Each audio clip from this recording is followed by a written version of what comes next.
Hey everyone, it's Felicia Dortch with Relationship Entertainment TV on this wonderful Tuesday with the news you can use and the ish you don't want to miss. So I was thinking about what should I discuss today. There's various things going on in the news. And one of the things that struck me that I realized I didn't really cover to an extent was how are our children being affected by this COVID situation? If they're having a positive result or a negative result, do they actually have COVID, or is it just boredom that they're suffering from? And how are they handling these things emotionally? So I was watching the news for the last few days, and they've been talking about, since some of the school districts offered in-person studies or school, they're seeing an increase in positivity rate for children. At the very beginning, they said that, they wasn't sure that children could contact COVID, so they were saying that they basically wasn't worried about the children, which is kind of weird to me because everyone has an immune system. Just as well as everyone can catch the flu, you can catch COVID. So moving on to what my topic is today, I was discussing with my twins, and I always like to use myself as kind of a example so people can see that this is happening in real life and not just what they're hearing on the news. For all the parents, I'm sure you can agree that your children are absolutely bored. They run out of things to do. You've run out of ways to entertain them. And then now we have to add the fact that you have to structure your day for you to do your job as well as be their homeschool teacher or facilitate their learning.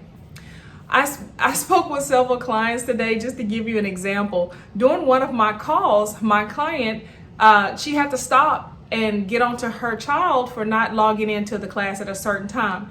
So that's a lot of things going on. She's trying to do her business. She's trying to conduct business with me on top of trying to help her child stay engaged in their online learning. So I decided to ask one of my twins about it. How I know that I've been very creative on trying to keep them entertained. When they shut down everything, we tried to play a lot of games in the house. I tried to interact with them as much as possible, but mind you, I still had to work at the same time. So there were days where they were bored, just like any other child. They'd find something to do, and my old thing is, if you can't find anything to do, find something to clean. There you have it. But anyway, I decided to dig a little deeper on not just the boredom aspect of it.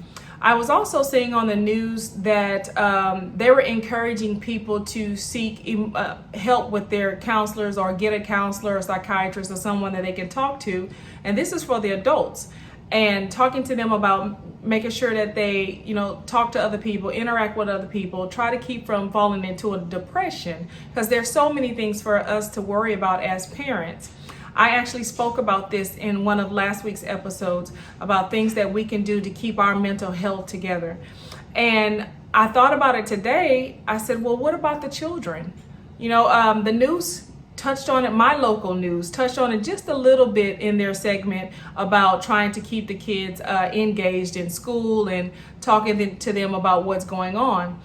But it didn't really cover if it gets to the point where you're noticing depression symptoms or anxiety symptoms with your child, because you have to keep in mind that the things that they normally do, they're with their friends throughout the day during school.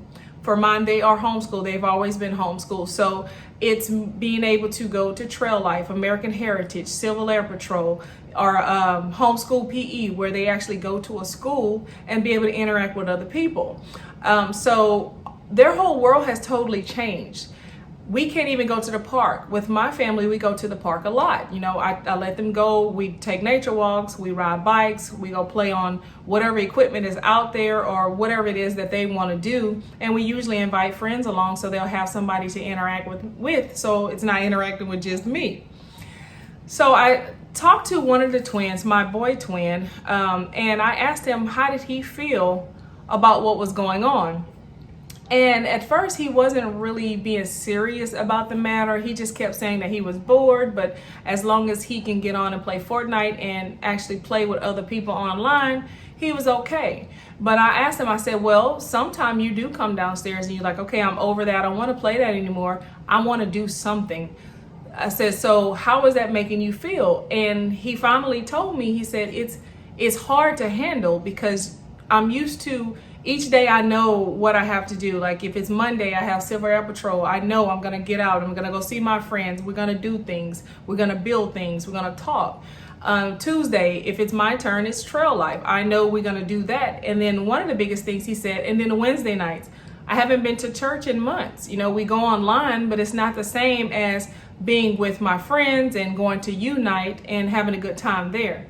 So he was telling me that it makes him feel bad, you know, and with younger children, they don't really have the vocabulary or the understanding to be able to express themselves as an adult would say, I'm feeling depressed, or I'm feeling sad, or I feel nervous about what's going on. But he did tell me that he feels fearful about what's going on because we have to go to the grocery store. You got to remember your mask. We have to go to, you know, wherever else, his doctor's appointment, you have to wear a mask. At one point, I took him to his follow-up from his surgery in his mouth, and we pull up. Normally, we just walk in, sign in, say that we're here. And I had to stay outside and let them text me to come in. And when they came in, he had to go alone. So that really bothered him because he's not used to me just saying, okay, you know, they text, time for you to go, and you go in. So he wasn't handling that very well. Then with his twin, she's a little more expressive on how she feels about things. Most girls are.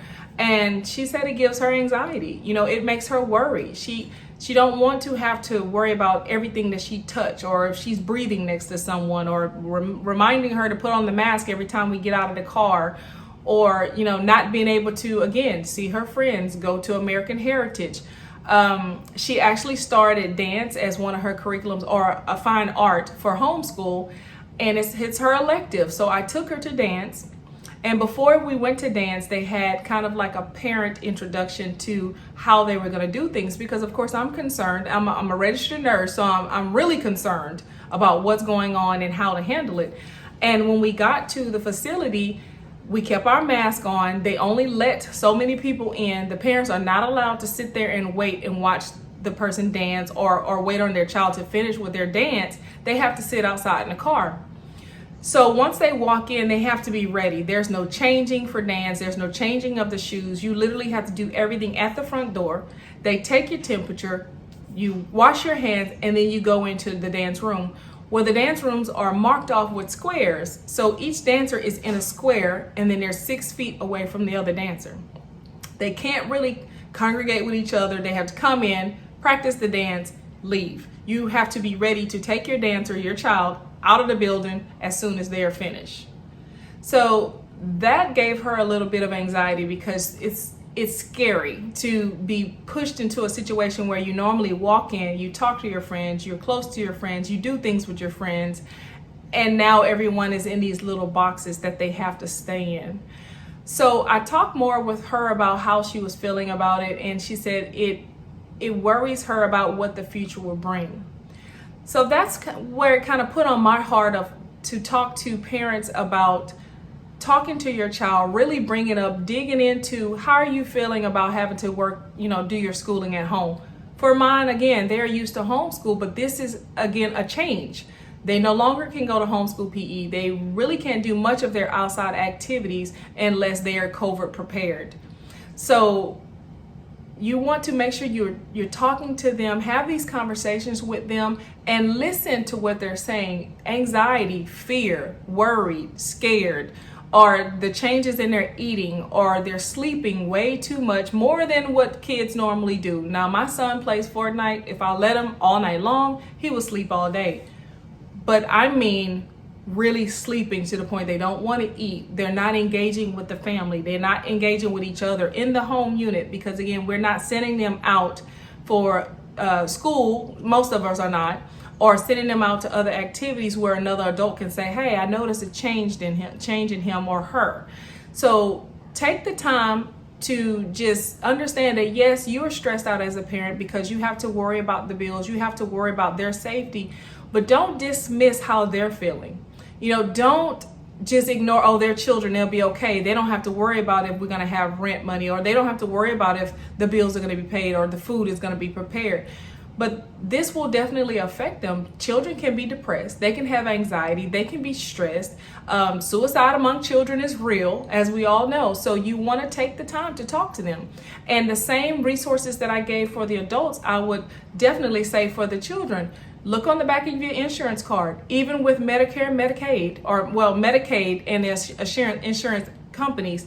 Look on the back for the mental health and call them and see if there's someone that you can schedule for your children to speak to, because they get 5 free visits on most insurance plans just as well as the adults do. And or find some support groups, or if you don't feel comfortable with doing that, then create your own support group at home. I talk to my children a lot. We're always discussing what's happening on the news. How are they going to handle homeschool?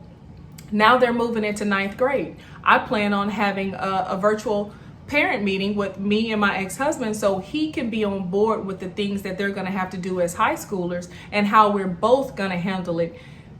And now with COVID, the things that they can and cannot do and how we're going to maneuver the outside activities that they need as high school credits or to get them engaged with other people. So it takes an active effort for the parent to look beyond what you're going through at this moment and take the time to talk with your children about what they are going through during this time, with added of logging in on time, making sure you do your homework. You can't go outside with your friends. You can't have that social hour that you normally would have unless it's via video, Zoom conference, which as adults, we don't mind it, but children they're not equipped to handle those things. They want face-to-face interaction. Okay, so you really want to be cognizant of how they feel about things and don't take it for granted. If they say they're worried about something or they're scared about something, just listen to that and try to pull out more from them. Ask them, why are you scared? What can I do to help? Let's talk about it. And if they don't want to talk to you, find someone else they may talk to, a grandparent, a friend. Or if you're really worried, then you definitely want to reach out to your insurance company to find out if you can get a virtual counselor to speak with them. Or some counselors are actually taking appointments where you can go in, you let the child go in and talk to them as well, and the parent can be present.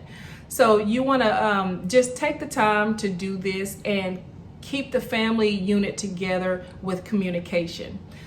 So again, that's just one of the things I wanted to bring up today, because I realized that I was focusing more on what the parents were going through, and just a few key things that I heard from my twins made me realize that, they're dealing with this as well. They're trying to process all of this as well. So we want to keep them in mind and make sure that we're listening and understanding and giving them the help that they need.